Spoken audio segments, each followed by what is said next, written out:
ছাগলকাণ্ডের পর থেকে এনবিআরের সাবেক কর্মকর্তা মতিউর রহমানের নানা অপকর্মের ফিরিস্তি সামনে আসছে। দুদফায় মতিউর পরিবারের প্রায় ৩৫০০ জমি, ১১৬টি ব্যাংক হিসাবের প্রায় ১৪ কোটি টাকা, রাজধানীতে বহুতল ভবন, ৪টি ফ্ল্যাট ও ২৩টি বিও হিসাব জব্দ ও ফ্রিজ করেছেন আদালত। দ্বিতীয় দফায় জব্দ ও ফ্রিজ করা সম্পদের মধ্যে মতিউরের নামেই রয়েছে অন্তত ৩০০% জমি, অর্ধ কোটি টাকা ও ৫টি বিও অ্যাকাউন্ট। অথচ এনবিআরের কর্মকর্তা হিসেবে প্লেসমেন্ট, বাণিজ্য এবং কারসাজির আগাম তথ্য জেনে দুর্বল কোম্পানির শেয়ার কিনে বেশি দামে বিক্রি করা ছিল তার জঘন্যতম অপরাধের একটি এবং অবৈধ উপার্জনের অন্যতম কৌশল। এসবের পরেও এখনও তাকে চাকরিচ্যুত না করা নিয়ে ক্ষোভ রয়েছে জনমনে। সরকার তাদেরকে অপসারণ করে একটা দৃষ্টান্ত স্থাপন করা উচিত, যেন অন্য কেউ এই দুর্নীতি করার সাহস না করে।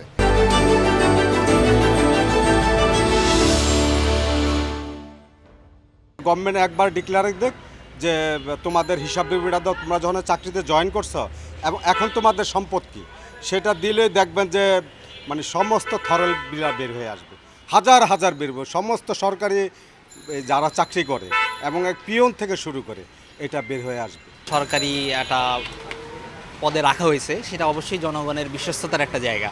যখন আপনি সেই জায়গায় বিশ্বস্ততা নষ্ট হয়ে যায়, তখন আমার মনে হয় না যে তাকে সেই জায়গায় বহাল রাখাটা উচিত। দুর্নীতিবাজদেরকে চাকরিতে রাখাই উচিত না, এদেরকে সমাজ থেকে বিতাড়িত করা উচিত। সাবেক আমলারা বলছেন এনবিআর চাইলে তাকে সাসপেন্ড করতে পারত বিভাগীয় তদন্ত, দিতে পারত কারণ দর্শানোর নোটিশ, তবে তাকে পাবেই বা কোথায়? বদলির মাধ্যমে নতুন কর্মস্থলে সংযুক্তির পর থেকে তো একবারের জন্যও কর্মস্থলে যাননি তিনি। যদি বদলি হয়, একজন সরকারি কর্মকর্তা বা গণকর্মচারী ২৪ ঘন্টার মধ্যে যোগদান করবে, ওটা তো উনি করেন নাই।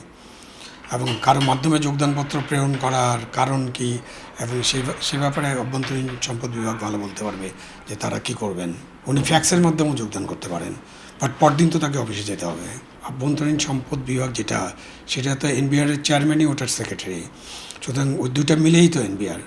অভ্যন্তরীণ সম্পদ বিভাগ থেকেই তাকে শোকজ করতে হবে। দুর্নীতির দায়ে অভিযুক্ত এই ব্যক্তিকে বরখাস্ত করা যৌক্তিক ছিল বলছেন দুদকের সাবেক মহাপরিচালক। ওএসডি সাধারণত আগে করা হতো, যেটা হচ্ছে যে যার বিরুদ্ধে কোনো সুনির্দিষ্ট অভিযোগ নেই, পাওয়া যাচ্ছে না, কিন্তু তারপরেও কর্তৃপক্ষ পছন্দ করছে না এরকম ব্যক্তিদেরকে তখন এইভাবে মানে খামোখায় রাখা আর কি, কোনো কাজ নেই এরকম একটা উজিরে খামাখার মতন। কিন্তু এখানে দেখা যাচ্ছে যে দুর্নীতির সুনির্দিষ্ট অভিযোগ আছে যে ডিপার্টমেন্ট, তাদেরও উচিত ছিল এখানে তার বিরুদ্ধে ডিপার্টমেন্টাল প্রসিডিং শুরু করা, এবং সেটা ডিপার্টমেন্টাল প্রসিডিং শুরু করলে আসতো কি যে সাসপেনশন থাকতো আর কি। বলেন এ ধরনের দুর্নীতিবাজ ও তাদের অংশীদাররা যেন পালাতে না পারে, তার জন্য আরও সক্রিয় হতে হবে দুদককে। আতাউর কাউসার, সময় সংবাদ, ঢাকা।